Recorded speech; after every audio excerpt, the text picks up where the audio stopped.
Chittagong city নির্বাচনে মনোনয়নপত্র বাতিল হওয়া প্রার্থীদের আপিল শুনানির প্রথম দিনে সংরক্ষিত ৭টি ও ৮টি সাধারণ ওয়ার্ডের প্রার্থীদের আপিল শুনানি হয়েছে।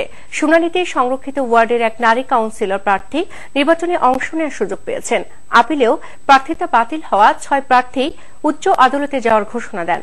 চট্টগ্রাম থেকে রাজীব সেন প্রিন্সের পাঠানো তথ্যের ডেস্ক রিপোর্ট।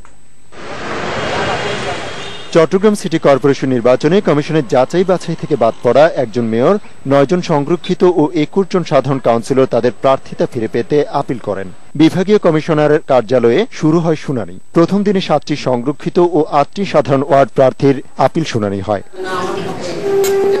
এদিকে আইনজীবী, ব্যাংক কর্মকর্তা ও নির্বাচন কর্মকর্তাদের যুক্তিতর্কে পুনর্বিবেচনায় নির্বাচন করার সুযোগ পেয়ে অনেকে উল্লসিত। অন্যদিকে রিটার্নিং কর্মকর্তার বাতিল আদেশ বহাল থাকায় হতাশ অনেকে। যে আদেশটা রিটার্নিং অফিসার দিয়েছেন সেই আদেশটাকে অ্যাবসলিউট ধরে প্রতিটা মামলায় জাজমেন্ট দিচ্ছেন, এই আপিল মামলায়। সুতরাং আমরা জাস্টিস থেকে বঞ্চিত হয়েছি। শুধু ওই টাইপিং এ যেখানে সাধারণটা লেখা হয়েছে, এটা একটা সিম্পল মিস্টেকটা উনি আমাদেরকে মঞ্জুর করতে পারতেন, কিন্তু না, উনি বাতিল রিটার্নিং অফিসার এটাই বহাল রাখছেন। আমাদের টাকা ভুল ক্রমে আমার নিজে নামে করে ফেলেছে রিটার্নিং অফিসারের বদলে।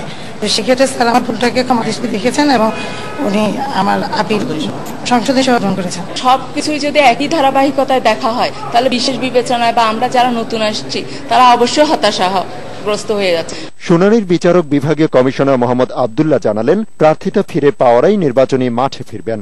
রিটার্নিং অফিসার যে কারণে বাতিল করেছে, আমরা এটা ইন্টারাপ্ট করার মতো যুক্তিসঙ্গত কোনো কারণ খুঁজে পাইনি, বা আইনগতভাবে ইন্টারাপ্ট করার মতো, হস্তক্ষেপ করার মতো কোনো কারণ না থাকায় আপিল নামঞ্জুর করা হয়েছে। মাহবুব আলম, মোহনা, ন্যাশনাল ডেস্ক।